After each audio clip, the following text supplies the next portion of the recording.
The RV has started. Everyone's saying that by Tues, the 12th of November, we should have a shotgun start. Everything is going at once. The bankers had a meeting and said that Zurich has already started. The codes were locked in a couple of days ago. Remember Tues.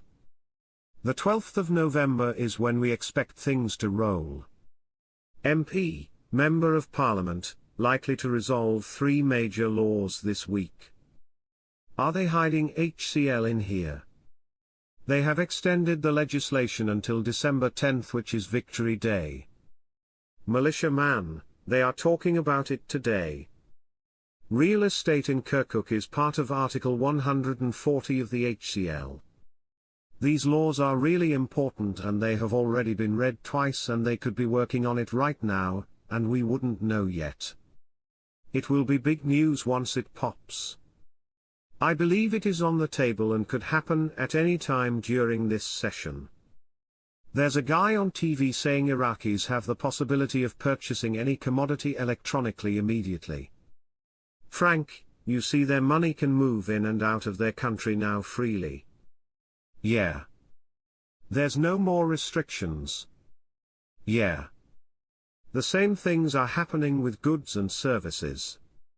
Central bank, number of users of electronic financial services exceeds 20 million. The census will count the population, housing, industrial and commercial establishments, agricultural land and infrastructure.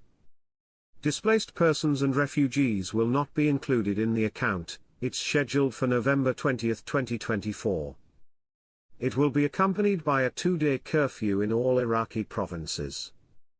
Trump wants to meet Sudani soon. Quote, U.S. President-elect Donald Trump expressed his desire to meet with Prime Minister Mohammed Shia al-Sudani soon, according to a statement from the Prime Minister's media office on Friday, November 8, 2024. Al-Sudani made a phone call, Friday, with the U.S. President-elect Donald Trump, in which he expressed his congratulations to the President and the American people on the occasion of winning the elections, and the great confidence that the American people have given him.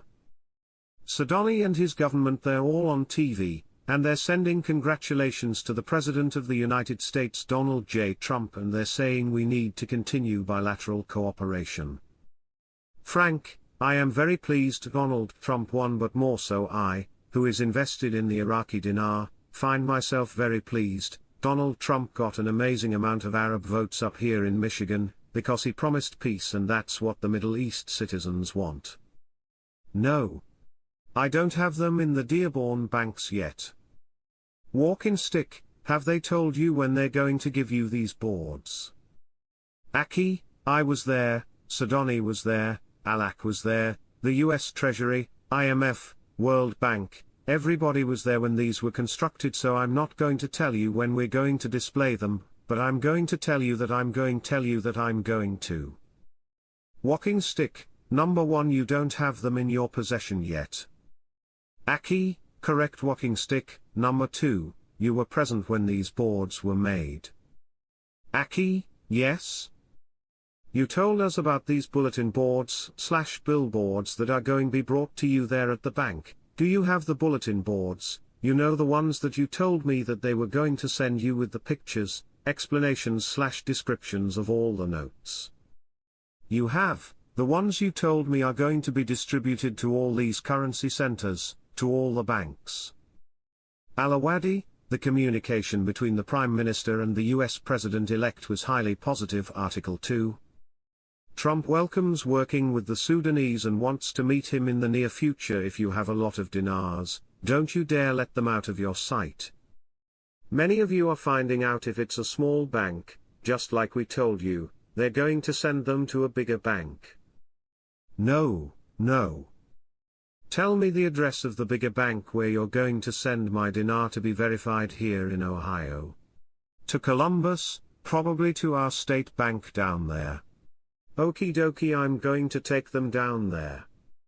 In the state of California, near the Mexican border, a city called El Cajon in San Diego County, hosts one of the largest Iraqi communities outside the country. This small city, thousands of Iraqis have immigrated to since the 1980s, has become a center of stability for Iraqis wishing to go to America.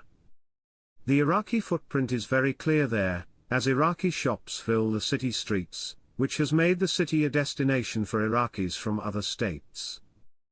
In this regard, an Iraqi resident of the city who works in a jewelry store said, El Kharjan is considered a completely Iraqi city. You can live here even without learning English. On the city's main street, Iraqi shops stand out, and the Arabic language decorates the shop windows, as if you were in the heart of Baghdad, not California. Several years ago, the Los Angeles Times dubbed the city Little Baghdad, due to the high number of Iraqi immigrants to the city. The Iraqi presence was very clear. Even the famous Freedom Monument located in the heart of Baghdad was designed in a cutout way, in one of the city's streets, thanks to an Iraqi merchant who wanted to add an Iraqi touch to the city, so they obtained the necessary permits and built the monument.